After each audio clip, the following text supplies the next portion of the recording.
Hello, everybody, and welcome to the Tuesday edition of Video Clips. I'm going to start with a couple of announcements, and I'm going to share some, I think, really useful information with you about habits. First thing, we have a new course on atrial fibrillation. It starts tonight. We'll, of course, record it so people can listen to it later. It's a two-part class. This has become much more common, higher incidence, lots of reasons for it, and some alternatives I think people should know about who are dealing with this. So that's the first thing.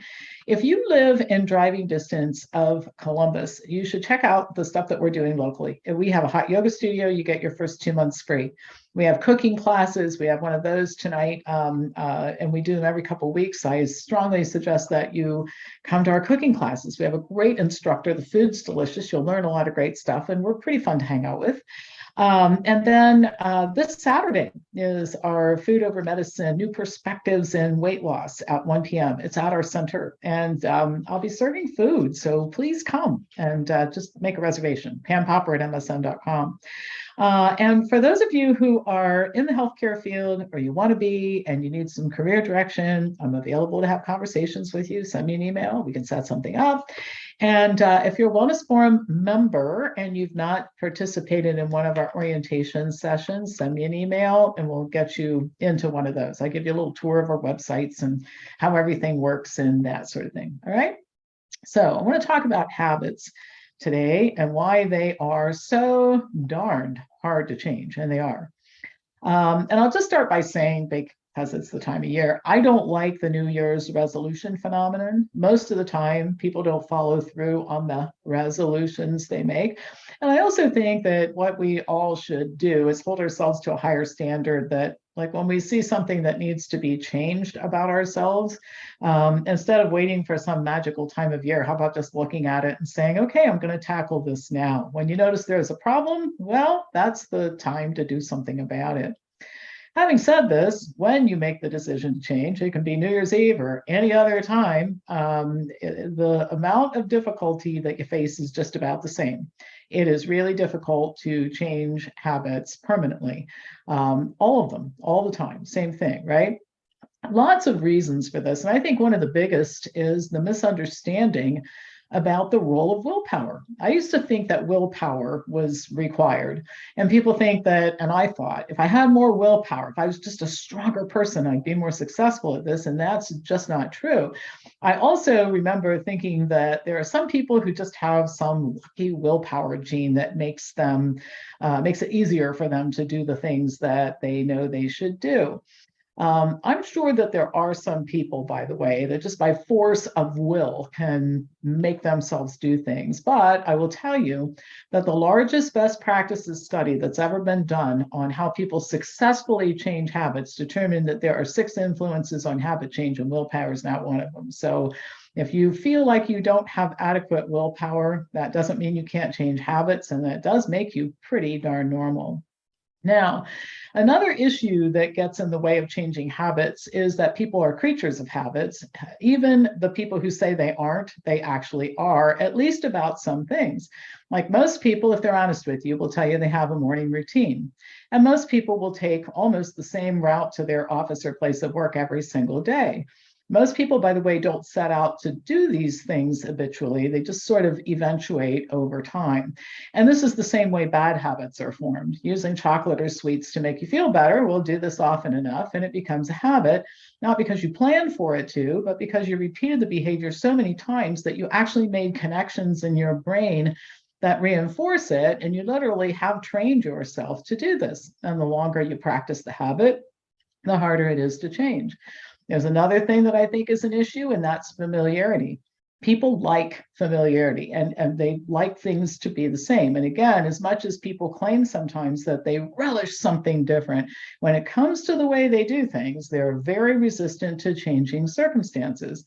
In fact, think about this: an often repeated line after a vacation or a disruption in life due to a family illness or death is, it'll be nice to get back to my routine.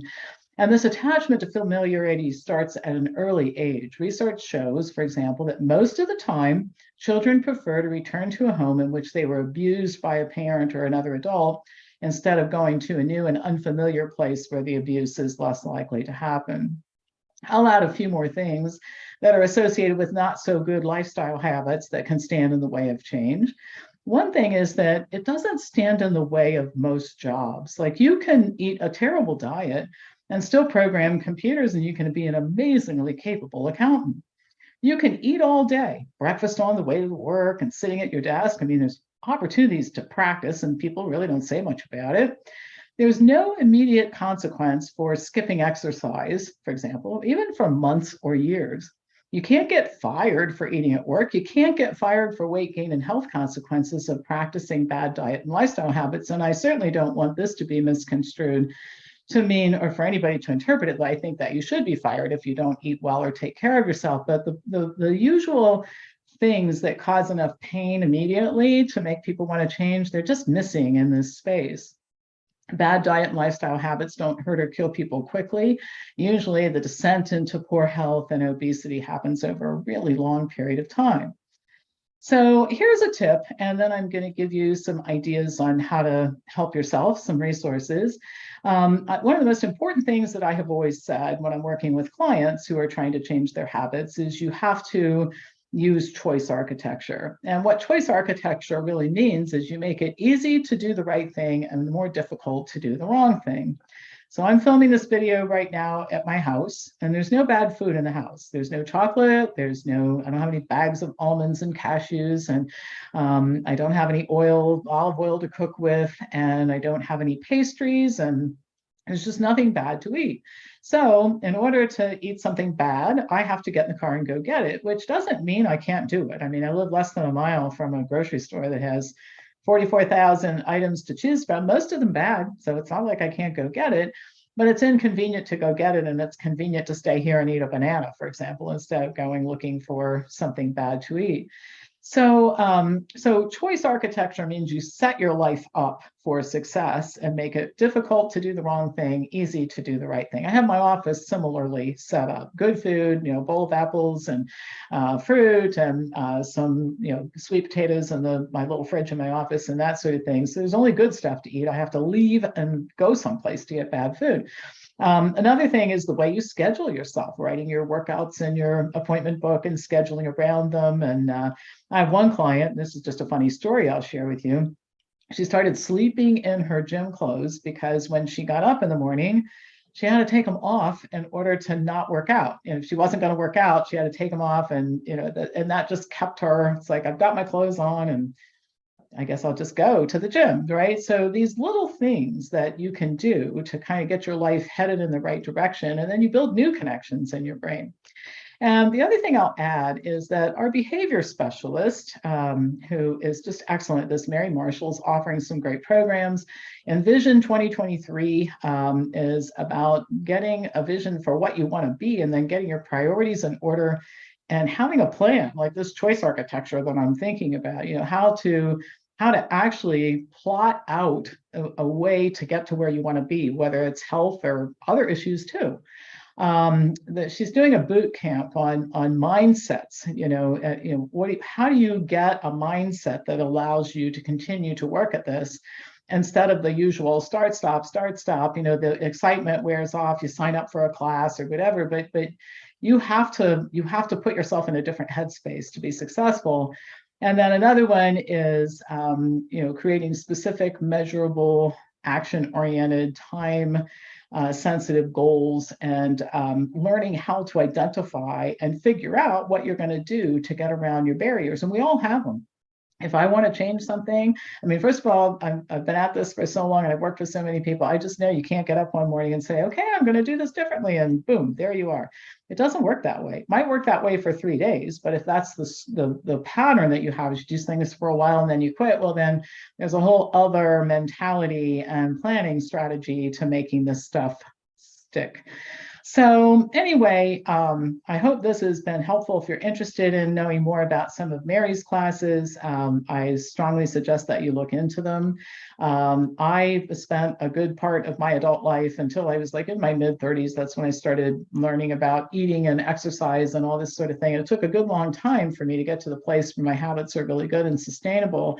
And I think the biggest thing that stood in the way of making my habits good and sustainable both was just not having any direction, just thinking I just get up in the morning and make up my mind. And boy, if that's all it took, well, we'd all be lean, healthy, we all do the right things all the time. You just can't make a declaration and expect for your life to change. So strongly recommend that whether it's us or someplace else, you get some type of structured learning plan that helps you do this right. And by the way, that's kind of what has to happen for everything.